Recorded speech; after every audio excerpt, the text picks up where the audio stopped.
नमस्कार दोस्तों, स्वागत है आपका प्रकाश पुंज की इस नई सीरीज में। और आज की सीरीज में हम जानेंगे मेंडल और मेंडल के नियमों के बारे में, जिसकी शुरुआत हम जेनेटिक्स यानी कि आनुवंशिकता से करेंगे। जेनेटिक्स या आनुवंशिकता को हम ऐसे समझ सकते हैं कि लक्षण जो हैं एक पीढ़ी से दूसरी पीढ़ी में स्थानांतरित होते हैं। कई उदाहरण देखने को मिलते हैं, जैसे कि किसी बच्चे की आंखें यदि नीले रंग की है तो हो सकता है कि उसके माता पिता में या उसके दादा दादी में लक्षण जो है कहीं ना कहीं से एक पीढ़ी से दूसरी पीढ़ी में, दूसरी पीढ़ी से तीसरी पीढ़ी में स्थानांतरित होता है। या फिर ये हो सकता है कर्णपाली जो होती है वो हो सकता है कर्णपाली का बढ़ना और कर्णपाली का छोटा होना, बालों का घुंघराले होना। कई बच्चे, कई ऐसे लोग देखने को मिलते हैं जिनके बाल घुंघराले होते हैं, लेकिन कई बार क्या होता है उनके पेरेंट्स में घुंघराले बाल नहीं होते हैं, तो फिर उनके पेरेंट्स यानी कि दादा दादी या नाना नानी में वो लक्षण देखने को मिल सकते हैं। तो हम जेनेटिक्स यानी आनुवंशिकता को कुछ ऐसे समझ सकते हैं, जैसे कि मान लेते हैं कोई एक ए नाम का व्यक्ति है और इस ए नाम के व्यक्ति की आंखों का रंग जो है वो ब्लू है। कोई ए नाम का व्यक्ति है और इस ए नाम के व्यक्ति के आंखों का रंग जो है वो ब्लू है, लेकिन इसके माता पिता, इसके जो पेरेंट्स हैं, इन पेरेंट्स के अंदर ब्लू आइज नहीं है। इनके पेरेंट्स जो है, इनके पेरेंट्स की आइज का रंग ब्राउन है, भूरा रंग है। तो फिर सवाल, क्वेश्चन ये बनता है कि इस ए नाम के व्यक्ति में आइज के अंदर ब्लू रंग कहाँ से आया, बल्कि इनके पेरेंट्स में तो ब्राउन कलर है। तो फिर अब इनके पेरेंट्स यानी कि दादा दादी, ग्रैंडफादर एंड ग्रैंडमदर, दादा दादी में जब देखा जाता है तो मान लेते हैं कि दादा की आंखों का रंग ब्राउन कलर, बट दादी की आंखों का रंग क्या है, ब्लू है। अब इससे ये आइडिया लगाया जा सकता है कि ये जरूरी नहीं है कि पेरेंट्स की आंखों का रंग ब्लू होगा तभी संतान का रंग, संतान की आंखों का रंग ब्लू होगा। अब इसमें क्या है, इस ए नाम के व्यक्ति में ये जो लक्षण आया है इसके पेरेंट्स से नहीं है, न कि उनके पेरेंट्स से आया है, उनकी दादी से आया है। इससे हम ये समझ सकते हैं कि लक्षण जो है, गुण जो है, वो एक पीढ़ी से दूसरी पीढ़ी में स्थानांतरित हो जाते हैं। और इसको हम आनुवंशिकता या जेनेटिक्स कहते हैं। बहुत सारे लक्षण होते हैं जो पेरेंट्स से दूसरी पीढ़ी में और दूसरी पीढ़ी से तीसरी पीढ़ी में स्थानांतरित हो जाते हैं, जिसे हम जेनेटिक्स या आनुवंशिकता कहते हैं। तो फिर ये लक्षण पेरेंट्स से बच्चों में और बच्चों से उनके बच्चों में स्थानांतरित होता कैसे है, तो हम इससे पहले थोड़ा सा पढ़ेंगे सेल के बारे में, कोशिका। और सेल में क्या होता है, न्यूक्लियस केंद्र को होता है, ठीक। अच्छा, न्यूक्लियस के अंदर हम पढ़ते हैं क्रोमोसोम को, क्रोमोसोम को यानी कि गुणसूत्र को। और इन्हीं गुणसूत्र के अंदर क्या पाई जाती है, डीएनए। और उन्हीं डीएनए के सेगमेंट पे क्या पाई जाती है, जीन पाई जाती है। और वही जीन क्या करते हैं, एक पीढ़ी से दूसरी पीढ़ी में स्थानांतरित हो जाते हैं। तो इसको हम डायग्राम से समझते हैं। तो दोस्तों, अब ये जो लक्षण जो है एक पीढ़ी से दूसरी पीढ़ी में और दूसरी पीढ़ी से तीसरी पीढ़ी में स्थानांतरित कैसे होते हैं। हमारे पेरेंट्स होते हैं यानी कि माता पिता, मेल एंड फीमेल होंगे, मेल एंड फीमेल यानी कि नर और मादा, जिसको हम समझ सकते हैं, या माता पिता भी समझ सकते हैं। अब पिता और माता के संकरण से या फर्टिलाइजेशन से क्या होता है, एक एग बनता है। फर्टिलाइजेशन से यानी कि निषेचन से एक नया एग बनता है। अब ये नया एग जो है हमें मिला कहाँ से, पेरेंट से यानी कि नर से और मादा से। यानी कि इन्हीं की जो रिप्रोडक्टिव सेल है, जनन कोशिका, रिप्रोडक्टिव सेल, जनन कोशिका, जिसको रिप्रोडक्टिव सेल हम बोल सकते हैं, वो क्या होगी, मेल से हमें मिलेगी स्पर्म, शुक्राणु, एंड फीमेल से ओवम यानी कि अंडाणु। अब इन्हीं अंडाणु या शुक्राणु को अगर मैं एक सेल मान लेता हूँ, डायरेक्ट एक सेल समझता हूँ, और इस सेल के अंदर इसका जो न्यूक्लियस जो होता है, केंद्रक जो होता है, उसके अंदर होता है प्रेजेंट क्रोमोजोम। क्रोमोजोम को हम गुणसूत्र भी कह सकते हैं। ये एक पेयर में होता है जिसके बारे में हम फिर कभी जानेंगे। इस क्रोमोजोम की इस एक पेयर में क्या होता है, इसके अंदर बहुत सारे धागेनुमा संरचना, जिसको थ्रेड लाइक स्ट्रक्चर बोलते हैं, thread like structure, thread like structure, एक धागे के समान संरचना होती है। और यदि इसी धागे की समान संरचना को अगर मैं थोड़ा सा और ज़्यादा खोल देता हूँ तो मुझे ये डीएनए देखने को मिलता है, डीएनए सेगमेंट। और इसी डीएनए सेगमेंट के इस पार्ट को या सेगमेंट को हम क्या कहते हैं, जीन कहते हैं। और यही जीन क्या करता है, एक पीढ़ी से दूसरी पीढ़ी में लक्षण जो है स्थानांतरित हो जाते हैं। यानी कि अगर मेरे पेरेंट्स नर और मादा के फर्टिलाइजेशन से एक सेल से, उसी सेल से क्या होते हैं, ये जो क्रोमोजोम है गुणसूत्र, इनके अंदर क्रोमोजोम के अंदर इनका जो डीएनए सेगमेंट होता है, इस डीएनए के सेगमेंट में क्या होता है, एक पार्ट होता है जिसे हमने क्या नाम दे दिया, जीन नाम दे दिया। और इस जीन नाम की उत्पत्ति जो है वो होती है जोहानसन के द्वारा। जोहानसन नामक एक वैज्ञानिक थे, उन्होंने इसे जीन कहा, लेकिन मेंडल ने इसे फैक्टर यानी कि कारक कहा था। आगे जाकर जोहानसन इसका नाम जीन दे दिया। और ये जीन क्या होता है, पेयर में होता है, एक जोड़े के रूप में होता है, जिसे हम कहते हैं एलील। एलील। तो ये जो लक्षण है दोस्तों, ये एक पीढ़ी से दूसरी पीढ़ी में स्थानांतरित होते हैं। और ये जो लक्षण है एक पीढ़ी से दूसरी पीढ़ी में और दूसरी पीढ़ी में तीसरी पीढ़ी से भी जा सकते हैं। अब ये जरूरी नहीं होता कि जो लक्षण माता पिता में हो वही लक्षण सेम टू सेम बच्चों में देखने को मिले। हो सकता है लक्षण नाना नानी या दादा दादी से भी कहीं ना कहीं से लक्षण आ जाता है। जैसे कि थोड़ी देर पहले हमने जाना कि अगर बच्चे की आंख का रंग यदि ब्लू है तो ये ज़रूरी नहीं कि माता पिता की आंखों का रंग ब्लू होगा। हो सकता है दादा दादी की आंखों का रंग ब्लू हो, और हो सकता है माता पिता की आंखों का रंग भी ब्लू हो सकता है, यानी कि वो स्थानांतरित हो जाता है।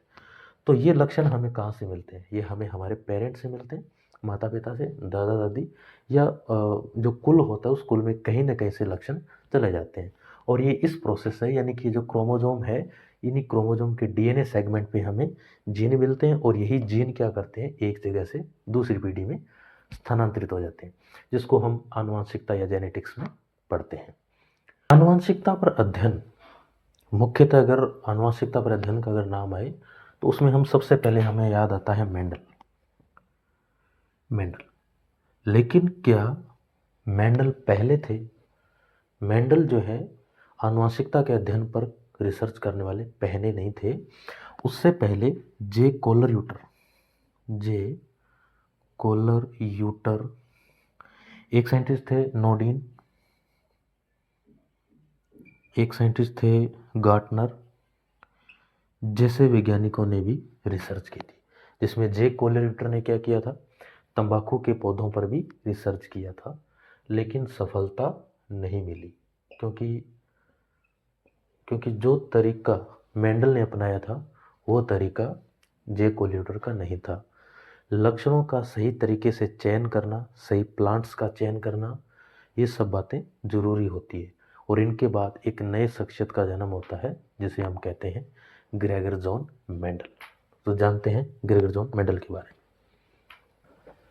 फादर ऑफ जेनेटिक्स या आनुवंशिकी के पिता मेंडल को कहा जाता है, जिनका पूरा नाम Gregor John Mendel, Gregor John Mendel है।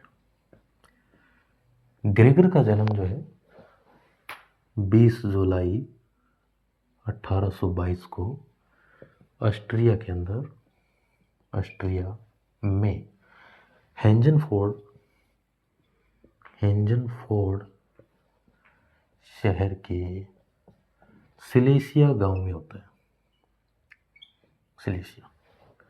मेंडल जो है एक माली परिवार से संबंध रखते हैं, यानी इनके पिता जो हैं उद्यान में या बाग या बगीचे में काम करते हैं, जिनका जन्म 20 जुलाई 1822 को ऑस्ट्रिया के हेंजनफोर्ड शहर के सिलेसिया गांव में होता है, या सिलेसिया या सिल्सिया गांव में होता है।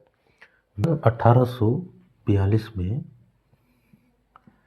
इन्होंने फिलोसफी का अध्ययन किया। फिलोसफी 1842 में इन्होंने दर्शन शास्त्र का अध्ययन किया और उसके उपरांत 1843 में ऑस्ट्रिया के ब्रूनो शहर में इन्होंने पादरी का पद ग्रहण किया और वहाँ पर इनको ग्रेगर की उपाधि मिलती है। कहाँ मिलती है? सन 1843 में ऑस्ट्रिया के ब्रूनो शहर में, क्योंकि ये एक चर्च में फादर का किरदार निभाते हैं, जिसके दौरान उन्होंने ग्रेगर की उपाधि मिलती है। जॉन इनका नाम होता है, मेंडल इनके कुल से मिलता है। कुल से इनका जो फैमिली है वो मेंडल लगाती है, जिससे इनका नाम ग्रेगर जॉन मेंडल पूरा होता है। इसके बाद 1849 से 1853 तक इन्होंने टीचिंग लाइन ज्वाइन की। इन्होंने अध्यापन कार्य किया, यानी कि लगभग 6 से 7 साल इन्होंने शिक्षक के रूप में अपना जीवन बिताया था। और उसी के साथ साथ एक चर्च के अंदर, गिरजाघर या चर्च जिसको हम बोलते हैं, उद्यान पायसम सेटाइवम के अंदर इन्होंने रिसर्च शुरू करते हैं। और उसी समय से लेके उन्होंने 7 से 8 साल तक ये मटर के पौधे भी रिसर्च करते हैं। मटर के पौधे पर, जिसका साइंटिफिक नेम है पायसम स्टाइवम।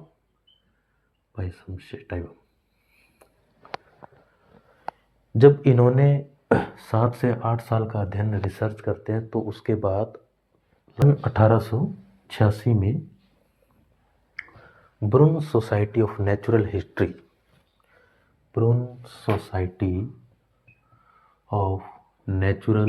हिस्ट्री में एक पत्रिका प्रकाशित होती है, हाइब्रिडेशन इन प्लांट, यानी कि पादपों के ऊपर जो इन्होंने रिसर्च की थी वो 1886 के अंदर brief society of natural history में एक पत्रिका इनके नाम से प्रकाशित होती है।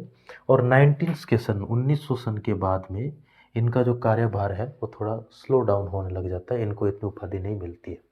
उसके बाद जो ह्यूगो डे ब्रीज, शेरमेक और कोल क्रेंच जैसे वैज्ञानिकों ने इनको वापस उभारा था, इनकी रिसर्च को आगे लेकर आए थे।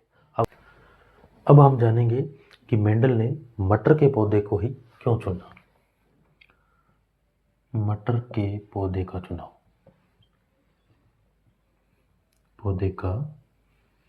चुनाव, मटर के पौधे को चुनने के कारण था, पहला, ये एक वार्षिक पौधा है। इसके अलावा हम इसको मान सकते हैं ये बाइसेक्सुअल है, यानी कि जिसको हम द्विलिंगी बोलते हैं। द्विलिंगी को हम ऐसे समझ सकते हैं कि एक ही पुष्प के अंदर पुंकेसर और स्त्री केसर दोनों देखने को मिल जाए तो उसे हम बाइसेक्सुअल या द्विलिंगी कहते हैं। वार्षिक पौधा है। मेंडल ने मटर के पौधे पर 1856 से 1863 तक 7 साल तक अध्ययन किया था, जिसमें मटर के पौधे का चुनाव किया पायसम स्टाइवम।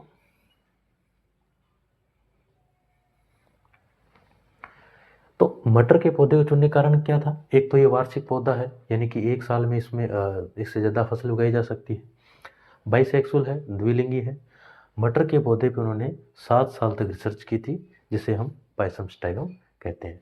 अब मटर के पौधे में उन्होंने कौन कौन से लक्षण देखे जिसके दौरान उन्होंने अलग अलग परिणाम देखने को मिले थे, जैसे कि फली का आकार क्या है, फली का रंग क्या है, पुष्प का आकार क्या है, पुष्प का रंग क्या है, पुष्प की स्थिति क्या है, पौधे की लंबाई क्या है।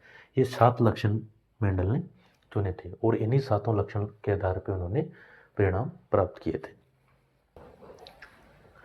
मेंडल ने 7 लक्षण चुने थे, जैसे कि पौधे की लंबाई,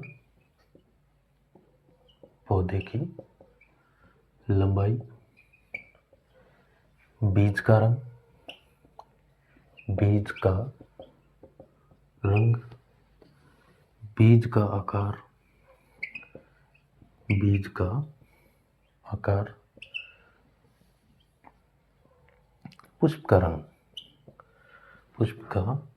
रंग और पुष्प का आकार।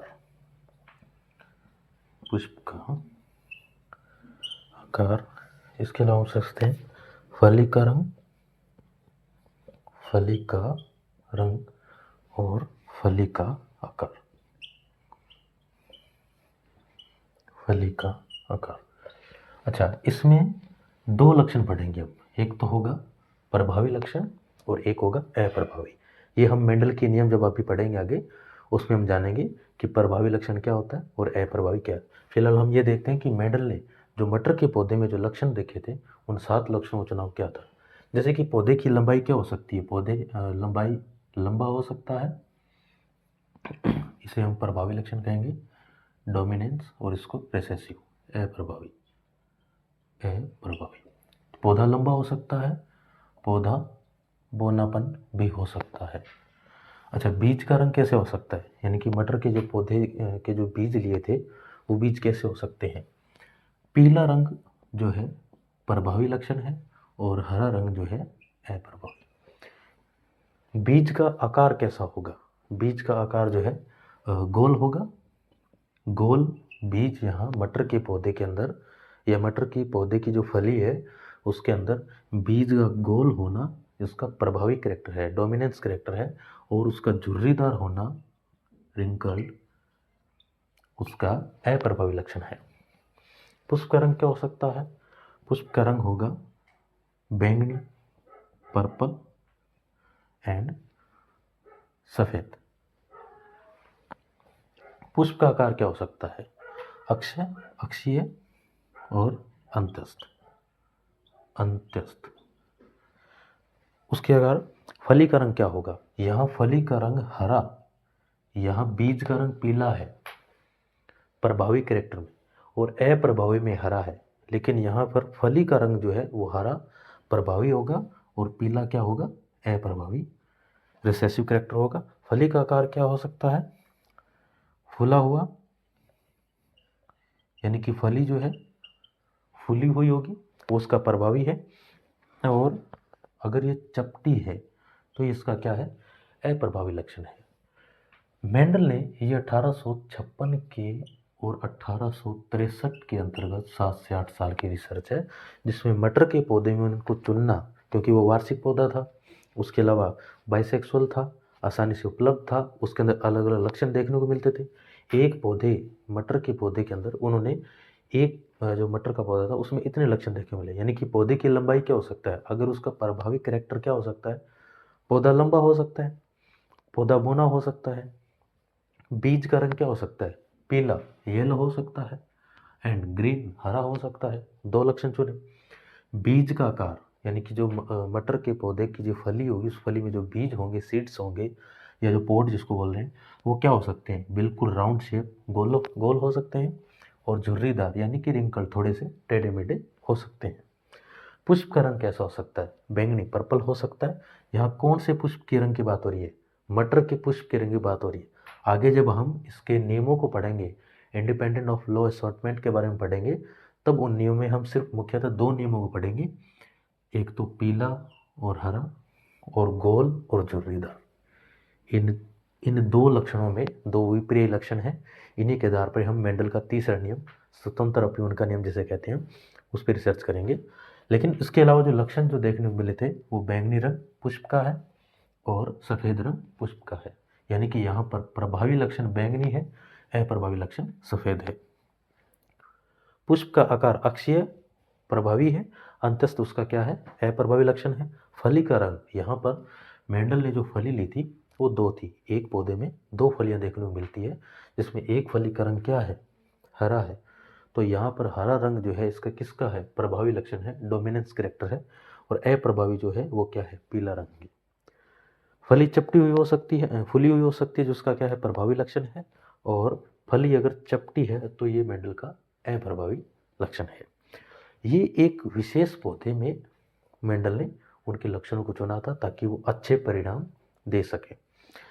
इसके साथ साथ मैं बता दूं, मेंडल के अलावा, रिपीट कर रहा हूँ, बहुत सारे वैज्ञानिकों ने प्रयास किए थे, लेकिन प्रयास सफल नहीं हुए थे, क्योंकि उनका पौधे के लक्षणों का जो चयन था वो सही तरीके से नहीं किया गया था, जिसके दौरान उन्हें उनके जो प्रयास हैं वो सार्थक साबित नहीं होते। मेंडल का सफल होने का कारण यही है क्योंकि उन्होंने एक पौधे के अंदर इतने सारे लक्षणों को चुना था और उनमें अलग अलग क्रॉस करवा के उनके अंदर उन्होंने परिणाम दिए थे, जिससे हमें मेंडल के नियमों में और जानकारी मिलेगी। अब हम जानेंगे जैसे कि समयुग्मजी क्या है, विषमयुग्मजी क्या है। इसको मैं साफ कर देता हूँ। अब हम जानने की कोशिश करेंगे कि समयुग्मजी यानी कि होमोजाइगोस यानी कि समयुग्मजी, क्योंकि जब हम मेंडल के नियम पढ़ेंगे तब हमें क्लियर होना चाहिए कि ये जो कैपिटल टी स्मॉल टी है या capital R small R capital Y, ये किस चीज़ को रिप्रेजेंट कर रहे हैं। इससे पहले हम इनको बारे में जान लेते हैं। तो दोस्तों, एक तो है समयुग्मजी यानी कि होमोजाइगस और एक है हेटेरोजाइगस यानी कि विषमयुग्मजी। इसको हम ऐसे समझ सकते हैं कि किसी एक, जैसे कि मैं एक जीन ले रहा हूँ, जैसे कि ये कैपिटल आर एक मैं जीन ले रहा हूँ।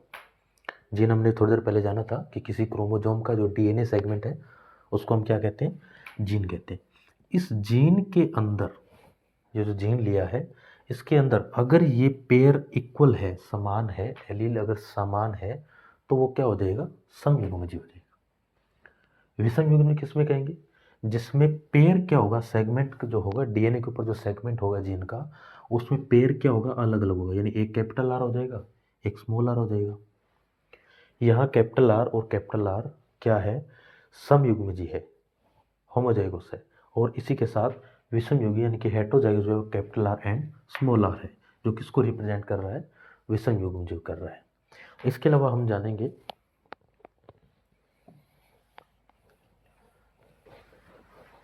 जानेंगे हाइब्रिडाइजेशन या संकरण किसे कहते हैं, और संकरण कितने प्रकार के हम यहाँ पर पढ़ेंगे। तो संकरण दोस्तों, संकरण जिसे बोलते हैं हम हाइब्रिडाइजेशन, और ये दोस्तों दो प्रकार का होता है। यहाँ हम दो प्रकार पढ़ेंगे। एक तो होगा एक संकर संकरण, और एक होता है द्विसंकर संकरण, द्वि या दो संकर संकरण। इसे मैं बोल सकता हूँ मोनोहाइब्रिडाइजेशन, और इसे डाई हाइब्रिडाइजेशन। पहले हम ये जानेंगे कि संकरण क्या होता है। संकरण को हम कुछ इस प्रकार से समझ सकते हैं कि कोई दो लक्षण होंगे जो दोनों अलग अलग होंगे। कोई प्लांट है, अगर किसी प्लांट का रंग एक का बैंगनी है, पर्पल कलर है, एक प्लांट का कलर सफ़ेद है, और जब मैं इन दोनों का क्या कराता हूँ, क्रॉस करवाता हूँ, तो मुझे एक नया रिजल्ट देखने को मिलता है। इस क्रॉस कराने की प्रोसेस को हम क्या कहूँगा, हाइब्रिडाइजेशन या संकरण कहता हूँ। अगर दोस्तों लक्षण एक हो, जीन के अंदर pair of gene, segment of DNA, अगर एक लक्षण हो तो उसे मैं क्या कहूँगा, एक संकर संकरण। जैसे कि इसको कुछ ऐसे समझ सकते हैं, अगर एक लक्षण होता, जैसे कि हम मेंडल का पहला नियम जो पढ़ते हैं तो उसमें हम ये देखते हैं कि एक पौधा क्या होता है, लंबा होता है, तो ये हमेशा पेयर के रूप में होते हैं, जोड़े के रूप में। दूसरा जो है ये है स्मॉल टी। इस जीन के अंदर एक लक्षण है, वो लक्षण सिंगल एक ही लक्षण है, वो है लंबापन होना, कैपिटल टी। उसी प्रकार यहाँ पर स्मॉल टी दूसरा जीन है, और इस दूसरे जीन में भी एक ही लक्षण है जिसे हम स्मॉल टी कहते हैं। यहाँ पर कैपिटल टी एक लक्षण को दिखा रहा है, इस जीन के अंदर एक ही लक्षण को दिखा रहा है, और यहाँ पर भी एक जीन एक ही लक्षण को दिखा रहा है, और जब इनका क्रॉस करवाया जाता है तो अलग अलग परिणाम हमें देखने को मिलते हैं। इसमें हमें परिणाम कम देखने को मिलेंगे, क्योंकि यहाँ पर एक जीन के अंदर हमने एक ही लक्षण लिया है, यानी कि ये जो पेयर है इसमें मुझे लक्षण एक ही है, लंबापन होना या बौनापन होना, इसके अलावा इसमें और कोई गुण देखने को नहीं मिलता है। तो जब जीन के अंदर लक्षण की यदि एक होता है तो उसे मैं क्या कहूँगा, एक संकर संकरण या मोनोहाइब्रिडाइजेशन कहूँगा। अब यदि मैं इसकी जगह लक्षण 1 की जगह 2 कर देता हूँ। क्या कर देता हूँ? 2। मेंडल के तीसरे नियम के अनुसार मैं यहाँ पर क्या लेता हूँ? Capital R, capital R, capital Y, capital Y. अब यहाँ पे जीन जो है वो 2 है और उनके अंदर लक्षण कितने हैं? अलग अलग हैं। Small R, small R, small Y, small Y. अब यहाँ पर हमें इसके अंदर 2 लक्षण देखने को मिल रहे हैं। कैपिटल आर वो पेयर में ही होता है, जोड़े में होता है। Capital Y. अब यहाँ पे 2 लक्षण हैं, small R and small Y. अब ये जो 2 लक्षण है ये किसको रिप्रेजेंट कर रहे हैं? द्विसंकर संकरण को, डाइहाइब्रिडेशन को। और जब इनका क्रॉस करवाया जाता है तो इनके क्रॉस के अंदर भी हमें बहुत सारे परिणाम देखने को मिलता है। तो जब जीन के अंदर लक्षण यदि एक देखने को मिले तो उसे हम क्या कहेंगे? एक संकर संकरण। और यदि जीनों के अंदर लक्षण यदि 2 देखने को मिल जाए या 2 या 3, जिसे ट्राइहाइब्रिडाइजेशन भी कह सकते हैं, त्रिसंकरण भी कह सकते हैं, जब उसके अंदर लक्षण 2 या 3 देखने को मिले तो वो त्रिसंकर संकरण होता है। और ये कोई भी लक्षण हो सकता है, ये जरूरी नहीं होता कि यहाँ पर हम कैपिटल आर या ई लें। पुष्प की स्थिति पे ले सकते हैं, पुष्प के आकार पे ले सकते हैं, फली के रंग, फली के आकार, पौधे की लंबाई, बीजों का आकार, बीजों के रंग, किसी भी आकार से हम उसका लक्षण ले सकते हैं। हो सकता है एक पुष्प ऐसा हो जिसका रंग क्या हो? बैंगनी हो, बीज उसके हरे लगते हो। ठीक। एक पुष्प कैसा है? सफ़ेद है, जिसके पुष्प कैसे लगते हो? पीले रंग के पुष्प लगते हो। अब ये यदि इसका इन दोनों का अगर मैं क्रॉस करवाता हूँ, इन 2 जनक पीढ़ियों का मैं क्रॉस करवाता हूँ, तो मुझे लक्षण यहाँ पे अलग अलग देखने को मिलेंगे। अब ये 2 लक्षण अगर मैं लेता हूँ तो इसे मैं क्या कहूँगा?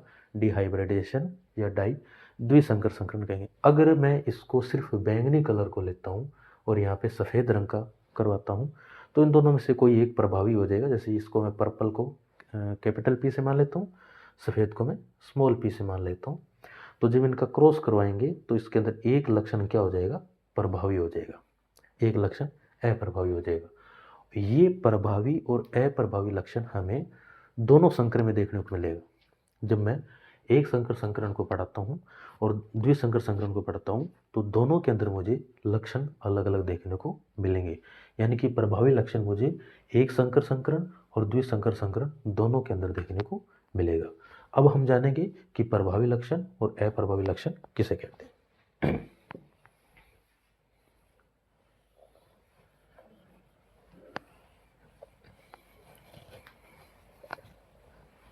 देखो दोस्तों, अब हम जानेंगे प्रभावी और अप्रभावी क्या होता है, जिसको मैं बोलता हूँ डोमिनेंस कैरेक्टर। और एक होता है दोस्तों अप्रभावी लक्षण, जिसको हम रिसेसिव कैरेक्टर भी बोलते हैं। अब होता क्या है दोस्तों, अगर किन्हीं 2 प्रजातियों का, 2 जनक पीढ़ियों का क्रॉस करवाया जाता है, एक ए नाम की पीढ़ी है, एक बी नाम की पीढ़ी है। ए पीढ़ी जो है इसका लक्षण मान लेता हूँ कि ए नाम का कोई पुष्प है, एक बी नाम का पुष्प है। ए नाम का जो पुष्प है इसमें हरे पुष्प लगते हैं, ये ए नाम का जो पुष्प है इसमें हरे रंग के पुष्प लगते हैं।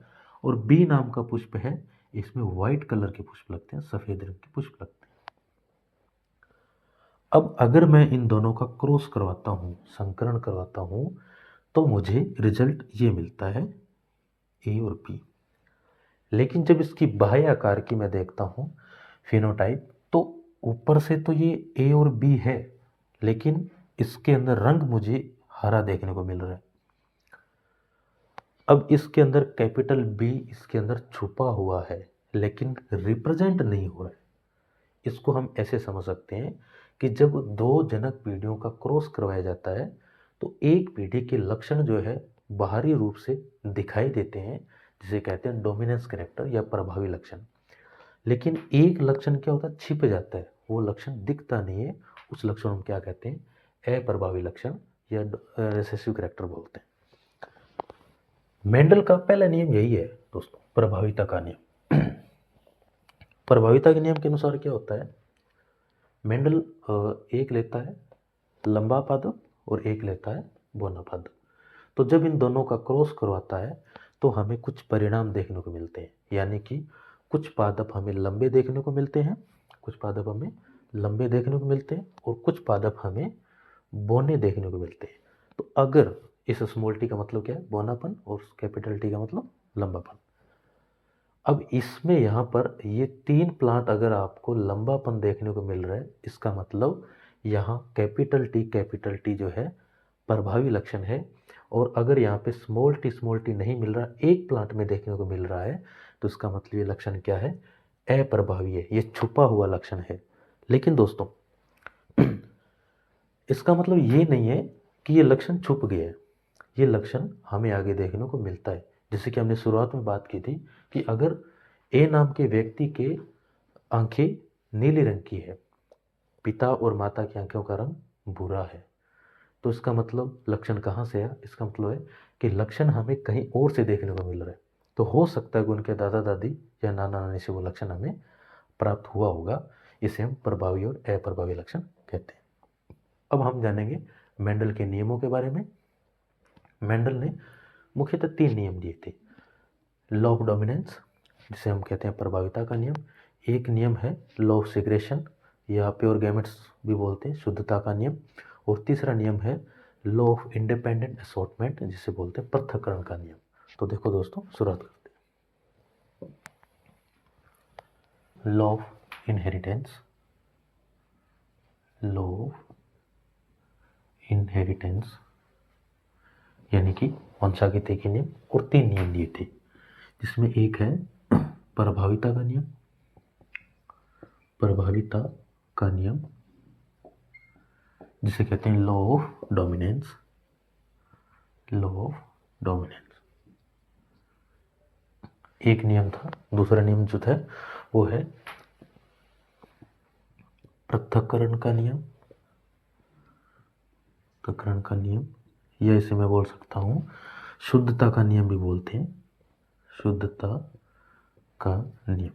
और इसे लॉ ऑफ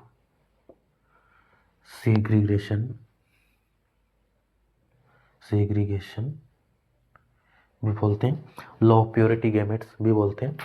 और तीसरा नियम है इसका स्वतंत्र अभिवहन का नियम, स्वतंत्र अपव्यूहन का नियम, जिसे कहते हैं लॉ ऑफ इंडिपेंडेंट असॉर्टमेंट। प्रभाविता का नियम लॉ ऑफ डोमिनेंस, पृथक्करण का नियम शुद्धता का नियम, law of segregation and purity of gametes, और तीसरा है स्वतंत्र अपव्यूहन का नियम, जिसे लॉ ऑफ इंडिपेंडेंट असॉर्टमेंट कहते हैं। और सबसे पहले हम जानेंगे प्रभाविता के नियम के बारे में, लॉ ऑफ डोमिनेंस के बारे में। दोस्तों, मेंडल प्रभाविता के नियम को समझाने के लिए क्या है, 2 पौधे लेता है। एक पौधा लेता है लंबा, टॉल जिसको बोलते हैं हम, लंबा पादप, और एक लेता है दोस्तों बोना पादप, बोना पादप, और उसको वो जनक पीढ़ी उसको capital T and small T. यहाँ पर कैपिटल टी जो है, इस जनक पीढ़ी में एक जीन है जो लंबापन गुण को दिखा रहा है, और यहाँ पर ये जो जीन है ये बोनापन गुण को दिखाता है। जब मेंडल इन 2 पादपों के बीच में, 2 विपरीय लक्षणों वाले पादपों के बीच में जब संकरण करवाता है, तो उसे क्या देखने को मिलता है, उसे कैपिटल टी स्मॉल टी, फिर इससे जब कराएंगे तो capital T small T and capital T small T. जब मेंडल 2 विपरीय लक्षणों वाले जनक पीढ़ियों का आपस में संकरण करवाता है, तो उसे 4 पादप देखने को मिलते हैं, और चारों पादप क्या है, लंबे हैं। चारों पादप यहाँ पर क्या है, लंबे हैं। यहाँ पर अच्छा, ये परपरागण है ना, सेल्फ पॉलिनेशन नहीं है ये। अब क्या होगा, मेंडल बाद में इन्हीं की बाद में क्या करवाता है, इनके बीच में सेल्फ पॉलिनेशन करवाता है, जिसको हम बोलते हैं स्वपरागण। जब मेंडल इन दोनों के बीच में स्वपरागण कराता है, तो उन्हें capital T small T and small T. अब मेंडल क्या करता है, मेंडल पाता है कि एक पौधा शुद्ध रूप से लंबा पादप, उसके बाद में 2 जो है शुद्ध रूप से लंबे पादप नहीं है, इसको हम संकर पादप बोलेंगे, संकर लंबे पादप। और एक पौधा ऐसा है जो बिल्कुल रूप से क्या है, बौना है। अब हमें क्या देखने को मिलता है, हमें देखने को मिलता है कि यहाँ capital T small T, capital T small T, capital T small T, ये पादप लंबा है, ये पादप लंबा है, लेकिन इसके अंदर स्मॉल टी है। इसका मतलब ये कि भविष्य में अगर इनके बीच में पॉलिनेशन करवाया जाएगा, इनके बीच में स्वपरागण करवाया जाएगा, तो इनमें हमें नए पादप भी देखने को मिलेंगे, यानी कि ये गुण जो है वापस बाहर आएगा।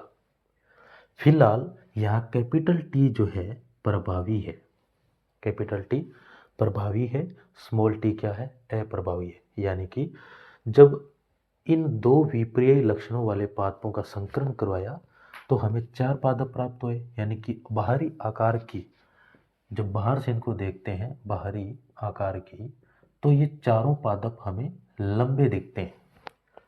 तो क्या चारों पादप लंबे दिखते हैं, तो इसका मतलब ये हो गया कि इन चारों के अंदर जब बाद में अगर हम पॉलिनेशन स्वपरागण करवाएंगे तो क्या इनके अंदर बौनापन गुण देखने को मिलेगा। तो बाद में जब इनमें वापस स्वपरागण करवाया जाता है, सेल्फ पॉलिनेशन होता है, तो हम ये पाते हैं कि कैपिटल टी स्मॉल टी, अभी यहाँ पर ये कैपिटल टी क्या है, प्रभावी है, कैपिटल टी यहाँ पर प्रभावी है, लेकिन स्मॉल टी इसके अंदर है जो कि क्या है, अप्रभावी है।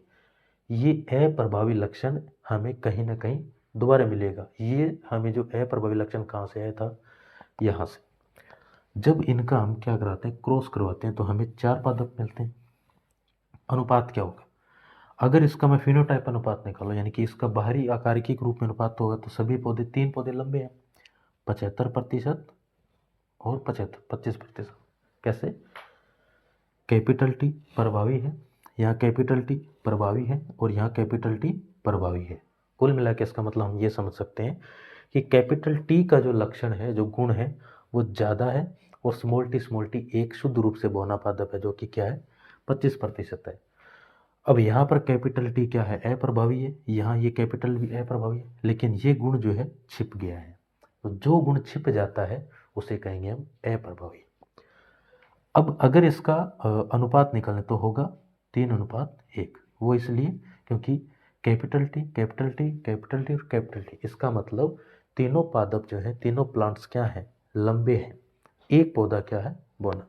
जब एक पौधा यहाँ पर बौना देखने को मिले तो हम इससे रेशियो क्या निकालेंगे, 3:1। अगर इसका जीनोटाइप अनुपात निकले तो जीनोटाइप अनुपात क्या होगा, capital T capital T, capital T small T. अब अगर इसको ध्यान से देंगे, एक जो है शुद्ध रूप से लंबा पादप है, एक पौधा शुद्ध रूप से लंबा है, दो जो है संकर है, हाइब्रिड है, यानी कि इनको क्रॉस से प्राप्त किया, क्योंकि ये तो सेम टू सेम आ गया, ये तो सेम टू सेम आ गया, है ना। अब ये जो है 2 है और ये सेम टू सेम 1। तो अगर इसका फिनोटाइप रेशियो क्या होगा, 3:1, और इसका जीनोटाइप रेशियो क्या होगा, 1:2:1 होगा। क्यों, क्योंकि ये इसकी बाहरी आकार की है, बाहर से पौधा जो है सीधे रूप से लंबापन दिख रहा है। इसका मतलब हम ये समझ सकते हैं कि जब हमने क्लास शुरू की थी तो हमने ये जाना था कि ए नाम के व्यक्ति के माता पिता की आंखें भूरी हैं, लेकिन ए नाम का जो व्यक्ति है इसकी आंखें ब्लू है, नीली है। तो क्या पेरेंट्स की आंखें भूरी है, इसका मतलब ये नहीं है कि इनके पेरेंट्स में नीली आंखों का जो जीन है वो है ही नहीं। इसका मतलब जो ए नाम के व्यक्ति के जो पेरेंट्स थे जिनकी आंखें बुरी थी और इस बच्चे की, इस संतान की आंखें नीली थी, इसका मतलब इनके पेरेंट्स के अंदर नीली आंखों का जीन प्रेजेंट था, लेकिन लक्षण क्या था, अप्रभावी था। और वही लक्षण बाद में जो है संतान में आ जाता है। वो लक्षण कहाँ से आया था, उसकी जो पहली वाली पीढ़ी थी। अगर मैं इसको यहाँ देखूँ, अगर ये जो लक्षण है इन दोनों का जब क्रॉस करवाया जाता है तो ये लक्षण यहाँ पर कहीं भी देखने को नहीं मिलता। क्यों, क्योंकि ये लक्षण यहाँ पर क्या है, अप्रभावी लक्षण है, ये लक्षण अप्रभावी है। लेकिन जैसे इनका सेल्फ पॉलिनेशन करवाया जाता है तो यही लक्षण वापस उभर कर बाहर निकलता है, जिसे हम कहते हैं प्रभावी और अप्रभावी लक्षण। तो लॉ ऑफ डोमिनेंस, प्रभाविता के नियम में हम ये समझते हैं कि कोई दो लक्षण होते हैं जो आपस में क्या होता है, क्रॉस कराया जाता है, लेकिन जब उनका हम रिजल्ट देखते हैं तो परिणाम में लक्षण देखने को नहीं मिलता है। एक लक्षण देखने को मिलता है जो ऊपर ऊपर से दिखता है, जो प्रभावी होता है। एक लक्षण क्या हो जाता है, छिप जाता है। तो जो लक्षण छिप जाता है उसे हम क्या कहते हैं, अप्रभावी। जैसे कि यहाँ पर ये 4 पौधे प्राप्त हुए, चारों पौधों में 3 पौधों में स्मॉल टी है। इसका अर्थ ये हुआ कि स्मॉल टी जो है लक्षण अप्रभावी है, बाहरी आकार के रूप में दिखता नहीं है, लेकिन इसके अंदर ये फिलहाल प्रेजेंट होता है।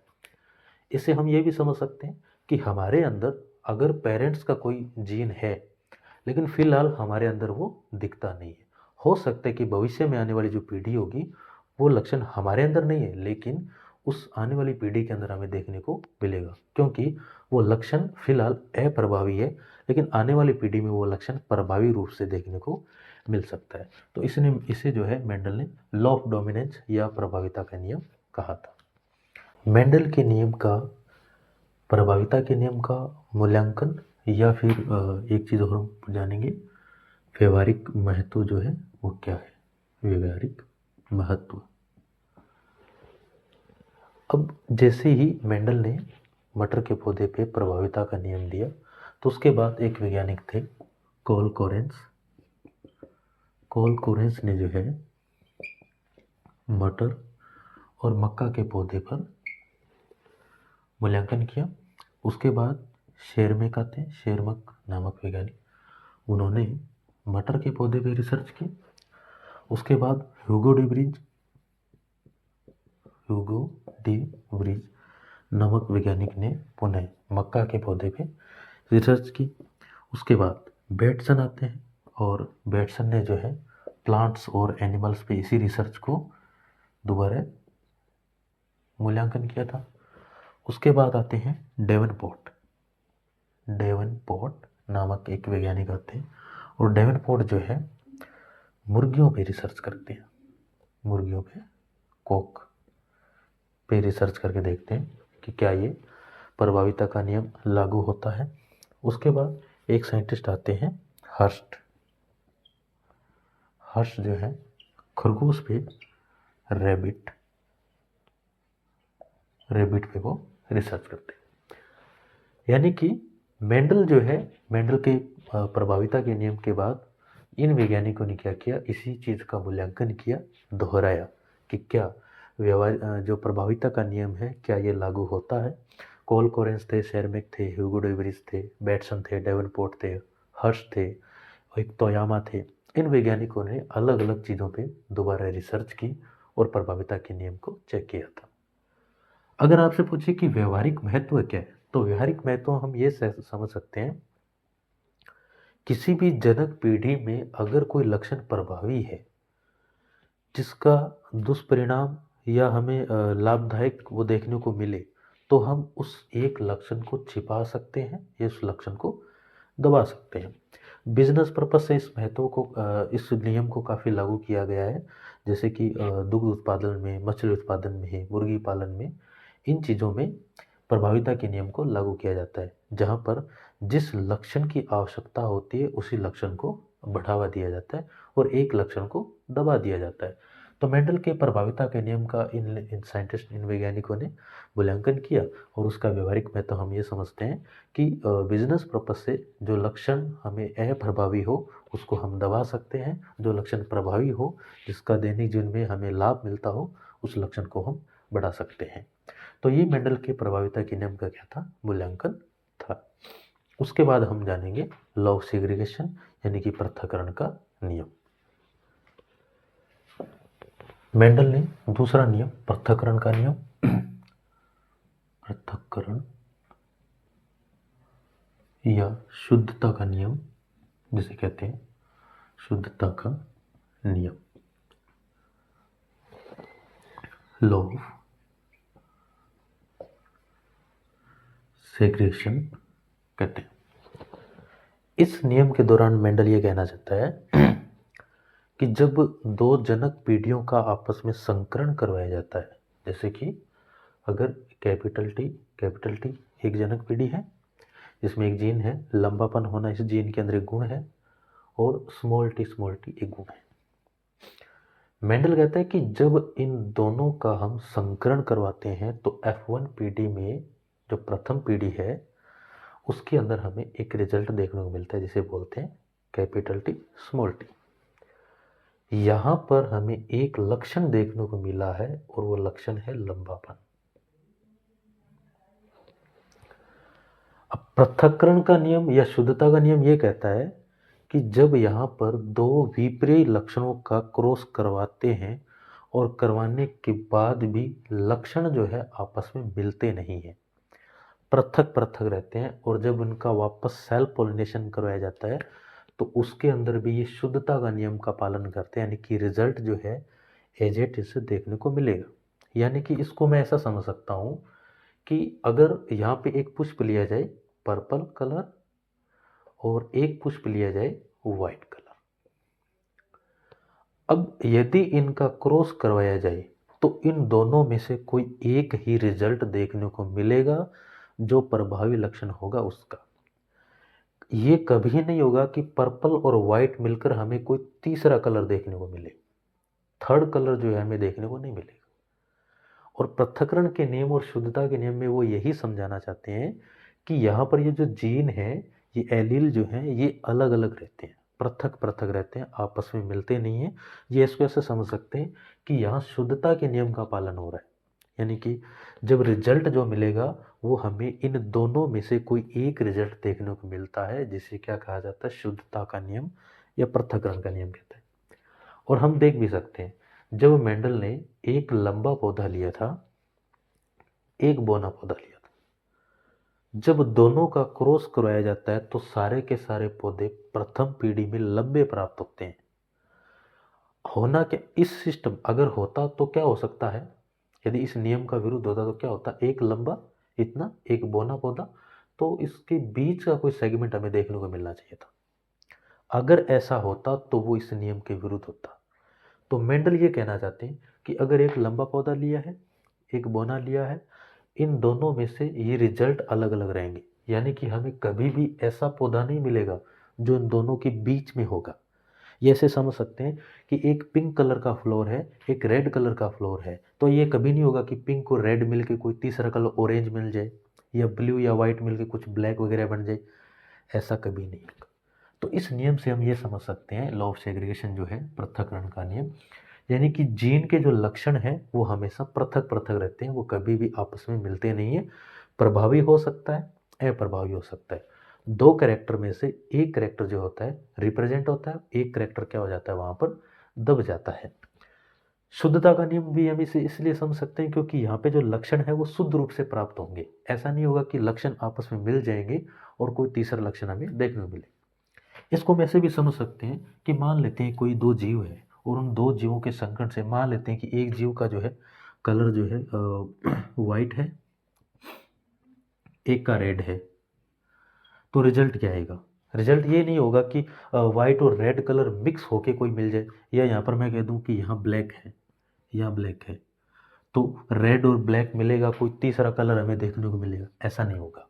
होगा क्या, पृथक पृथक रहेंगे। जब ये आपस में मिल जाएंगे तो रिजल्ट क्या मिलेगा, हाँ प्रभावी हो सकता है, ये प्रभावी हो सकता है, ये प्रभावी हो सकता है, यानी कि क्या मिल सकता है, बी ब्लैक हो सकता है, आर रेड हो सकता है, ये मिलेंगे नहीं आपस में। और जब इनमें एक अच्छा जो रिजल्ट जो बाहरी बाह्य आकार की जो होगी उसमें लक्षण एक देखने को मिलेगा, यानी कि बाहर से कलर क्या दिखेगा, ब्लैक होगा, उस जीव का कलर क्या होगा, ब्लैक होगा, लेकिन उसमें रेड कलर का लक्षण या जीन जो है अभी भी प्रेजेंट है। और जब उसका वापस क्या करवाएंगे, हम पॉलिनेशन करवाएंगे, तो वो रेड कलर हमें वापस देखने को मिलेगा। इसका मतलब पृथक्करण का नियम या शुद्धता के नियम में हम ये समझ सकते हैं, जो जनक पीढ़ी के जो लक्षण होते हैं, जो जीन होते हैं, वो हमेशा पृथक पृथक रहते हैं, वो आपस में मिलते नहीं हैं। और उनके लक्षणों में भी ऐसा नहीं होता कि कोई दो जीव मिलेंगे, कोई तीसरा जीव हमें देखने को मिलेगा, ऐसा नहीं हो सकता है। इसे लॉ ऑफ सेग्रेगेशन कहते हैं, पृथक्करण का नियम या शुद्धता का नियम भी कहते हैं। इन नियमों में ये कभी भी नहीं होगा कि तीसरा रिजल्ट हमें देखने को मिले। बस इतना समझ सकते हैं कि पृथक्करण या शुद्धता के नियम में हम ये समझ सकते हैं कि रिजल्ट जो होगा हमें एज इट इज मिलेगा, ऐसा नहीं है कि दो दो चीज़ें मिलेगी और तीसरा रिजल्ट हमें देखने को मिलेगा। इसे हम पृथक्करण का नियम या शुद्धता का नियम, या इसे लॉ ऑफ सेग्रेगेशन भी कहते हैं।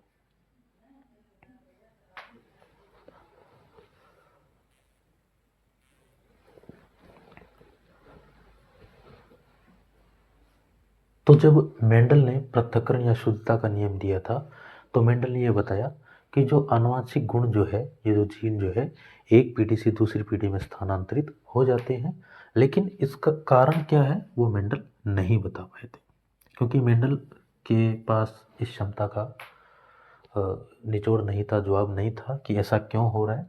तो बाद में ये पता चला कि जब अर्धसूत्री विभाजन होता है, मियोसिस जब होता है, अर्धसूत्री विभाजन, ये जो चीज़ हो रही है ये अर्धसूत्री विभाजन के दौरान हो रही है, जिसमें 4 पुत्री कोशिकाएं बनती है जो आगे जाकर अलग अलग बन जाती है।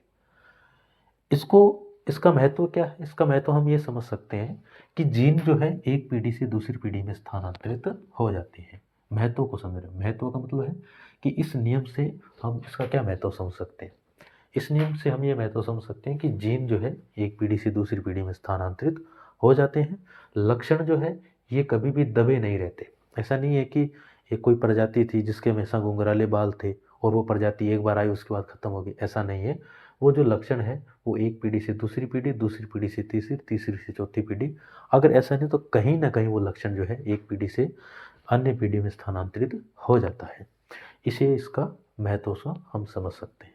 इसके बाद हम जानेंगे मेंडल का अंतिम नियम, जिसे कहते हैं लॉ ऑफ इंडिपेंडेंट असॉर्टमेंट, या जिसे स्वतंत्र अपव्यवन का नियम भी कहते हैं। इसके बाद हम मेंडल का तीसरा नियम, जिसे लॉ ऑफ इंडिपेंडेंट असॉर्टमेंट कहते हैं। तीसरा नियम है स्वतंत्र अपव्यूहन का नियम। स्वतंत्र अपव्यूहन का नियम, जिसे लॉ ऑफ इंडिपेंडेंट असॉर्टमेंट कहते हैं। इस नियम में क्या होता है, मेंडल ने पहले क्या किया था, अच्छा ये जो पहला जो था प्रभाविता का नियम और पृथक्करण का नियम जो है वो एक संकर संकरण पर आधारित था, यानी कि मोनो हाइब्रिडाइजेशन पे आधारित था। लेकिन जो तीसरा नियम है मेंडल का, ये जो है द्विसंकर संकरण पे आधारित है। द्विसंकर संकरण पर आधारित, यानी कि इसके अंदर क्या होगा, जीन के अंदर लक्षण एक नहीं होंगे, लक्षण अब 2 होंगे, या उसे 3 भी हो सकते हैं। ये डिपेंड करता है उस पादप या उस प्लांट या उस जीव पे डिपेंड करता है। इस नियम के अनुसार क्या होगा, जो जीन होंगे वो स्वतंत्र है, वो दूसरे जीन से क्या कर सकते हैं, कॉम्बिनेशन क्रॉस करेंगे और स्वतंत्र रूप से क्या करेंगे, एक नए पीढ़ी को जन्म देंगे। इसीलिए उसको स्वतंत्र अपव्यूहन का नियम कहते हैं, क्योंकि इसके अंदर जो जीन होंगे वो आपस में क्या करेंगे, जनक पीढ़ी के जो जीन होंगे वो क्या करेंगे, वो दूसरे जीनों से मिलकर एक नए, यानी कि वो स्वतंत्र है, नए जीन बनाएंगे और नए लक्षण देखने को मिलते हैं। इसलिए इसे स्वतंत्र अपव्यूहन का नियम कहते हैं। इस नियम में क्या होगा, हम 2 लक्षण लेंगे एक बीज के अंदर, ये जैसे हम मटर के बीज पे करेंगे तो एक बीज में हमें 2 लक्षण देखने को मिलेंगे, और जो विपरीत लक्षण जो होगा, विपरीत जो होगा उसके अंदर भी क्या होंगे, 2 लक्षण देखने को मिलेंगे। तो स्वतंत्र अपव्यूहन का नियम क्या कहता है कि इस नियम के अनुसार जनक पीढ़ी के जो जीन होंगे, जो लक्षण होंगे, वो स्वतंत्र रूप से क्या होंगे, वो स्वतंत्र है, और वो क्या कर सकते हैं, दूसरे जनक पीढ़ी के जीनों से मिलकर अपने स्वतंत्र रूप से एक नए लक्षण को उत्पन्न कर सकते हैं। इसे स्वतंत्र अपव्यूहन का नियम कहते हैं। तो हम क्या करेंगे, इस नियम के अनुसार 2 लक्षण लेंगे, तो समझते हैं कि इसमें ऐसा क्या होता है। तो ये जो है द्विसंकर संकरण पे आधारित है, यानी कि इसमें जो लक्षण होंगे, एक बीज के अंदर हमें 2 लक्षण देखने को मिलेंगे।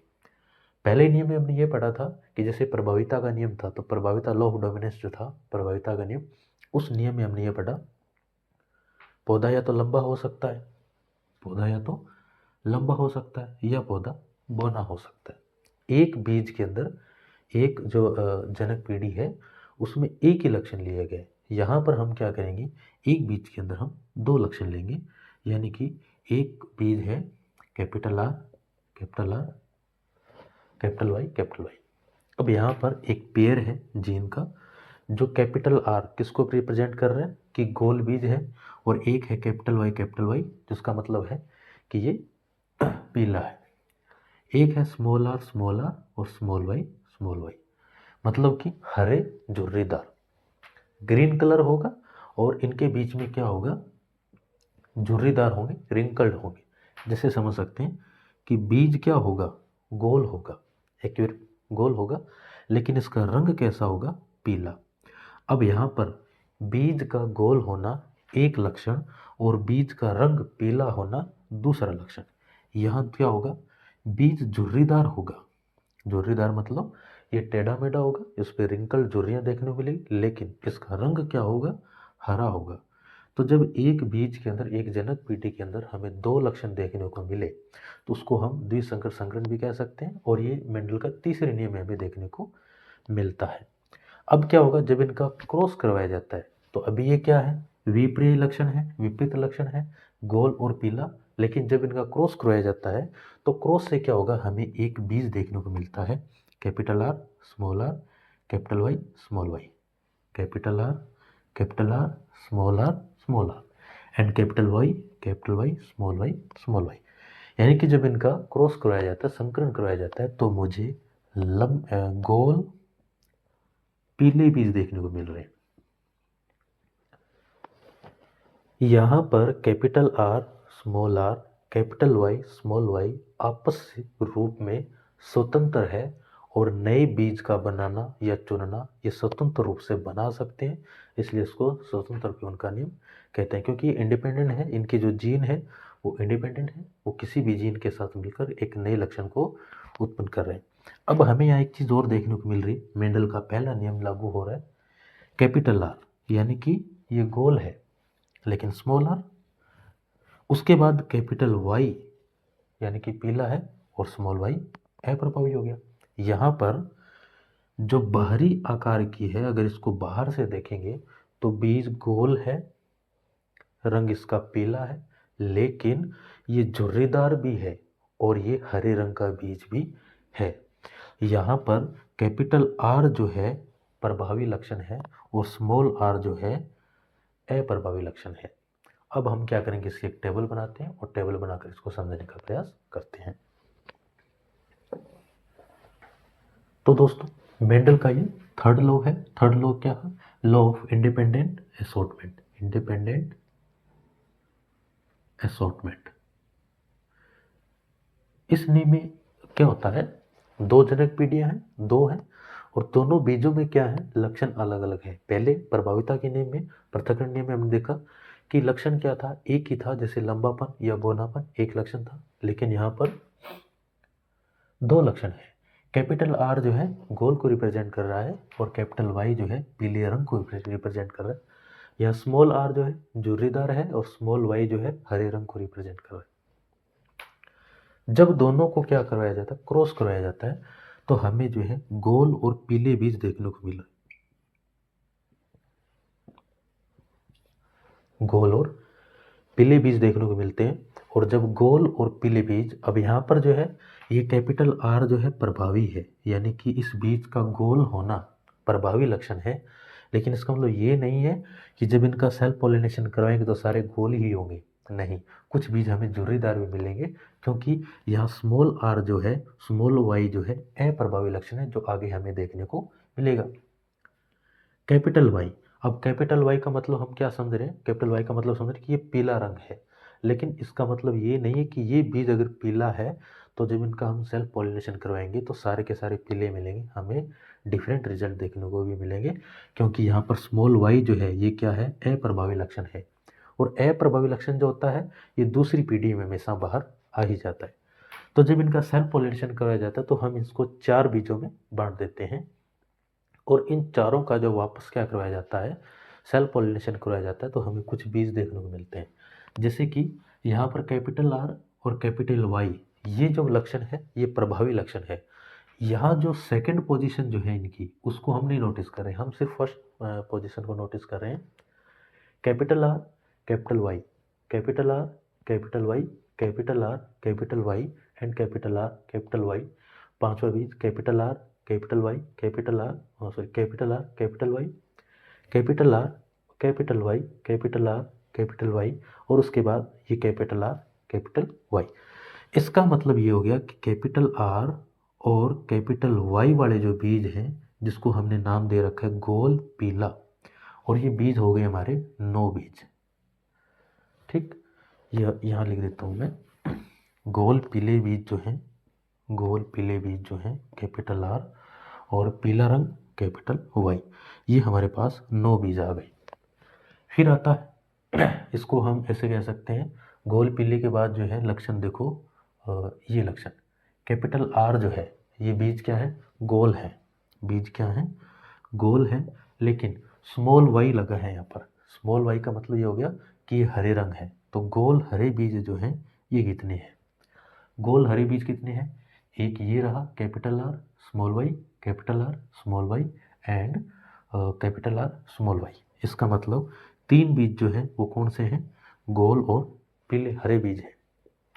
इसके बाद झुर्रीदार पीले बीज भी मिलेंगे, झुर्रीदार स्मॉल आर।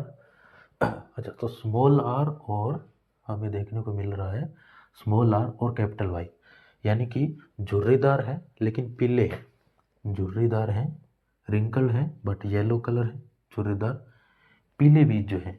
तो झुर्रीदार पीला, झुर्रीदार small R and capital Y पीला रंग, झुर्रीदार और पीले बीज कितने हैं, एक बीज ये रहा, एक बीज ये रहा और एक बीज ये रहा, स्मॉल आर कैपिटल वाई। यहाँ स्मॉल आर कैपिटल वाई जो है झुर्रीदार पीले बीज को रिप्रेजेंट कर रहा है, और कैपिटल आर और यहाँ पे स्मॉल वाई जो है गोल हरे बीज को रिप्रेजेंट कर रहा है। और ये कितने हैं, ये भी हमारे पास 3 बीज है। एक बीज जो है कौन से है, झुर्रीदार हरे बीज, जिसको झुर्रीदार हरे बीज, और झुर्रीदार हरे बीज जो है वो एक है जो ये रहा। इनको मैंने जो गोल हरे हैं 9 बीज, इनको नंबर से इंडिकेट किया है, 1 2 3 4 5 6 7 8 9, एंड जो गोल हरे हैं इनको मैंने डैश किया है, और जो झुर्रीदार पीले हैं इनको मैंने से रेखा से, खड़ी रेखा से दिखाया है, एंड इसको मैंने गोल साइन करके इंडिकेट किया है। अब इसका फिनोटाइप रेशियो क्या आएगा मेरे पास, 9:3:1 आता है, और इसे मेंडल का स्वतंत्र अपव्यूहन का नियम कहते हैं।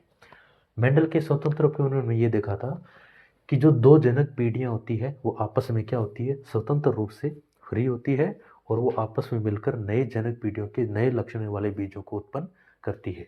जब एक बीज में 2 लक्षण थे, गोल और पीला, झुर्रीदार और हरा, दोनों में 2-2 लक्षण देखने को मिले, लेकिन हमारे पास यहाँ पर 16 बीज प्राप्त हो रहे हैं, और 16 बीज में रेशियो क्या रहा है, 9:3:3:1। लेकिन दोस्तों इस रेशियो के अंदर ये हमने सिर्फ फिनोटाइप रेशियो निकाला है, अगर इसका जीनोटाइप रेशियो निकालेंगे तो इसके अंदर हमें परिणाम और भी देखने को मिल सकते हैं। तो स्वतंत्र अपव्यूहन क्या कहता है कि जिसमें जो बीज है, जो लक्षण है जीन के, वो जीन के जो लक्षण है वो स्वतंत्र होते हैं, और वो क्या करते हैं, युग्मक क्रॉस करके संकर करके नए लक्षण वाले बीजों को उत्पन्न करते हैं, जिसे स्वतंत्र अपव्यूहन का नियम या लॉ ऑफ इंडिपेंडेंट असॉर्टमेंट कहते हैं। तो दोस्तों आज की क्लास में बस इतना ही। आज की क्लास में हमने जाना कि मेंडल कौन थे, जेनेटिक्स क्या है, आनुवंशिकता क्या है, हमें किस प्रकार के लक्षण देखने को मिलते हैं, होमोजाइगस हेटेरोजाइगस जैसी चीज़ें, लक्षण क्या होते हैं, मेंडल के नियम पढ़े और उनके क्या महत्व है। आगे की क्लास जो है उसमें हम अपूर्ण प्रभाविता क्या है, जेनेटिक ड्रिफ्ट क्या है, म्यूटेशन क्या है, वर्णांधता क्या है, इसके अलावा जो सिंड्रोम है, इन सारी विषयों के बारे में हम पढ़ेंगे। क्लास काफ़ी लंबी हो गई है, तो इसका हम नेक्स्ट पार्ट बनाएंगे जिसमें हम इन सारी चीज़ों के बारे में अध्ययन कर देंगे। उम्मीद करते हैं आपको क्लास पसंद आई होगी। धन्यवाद।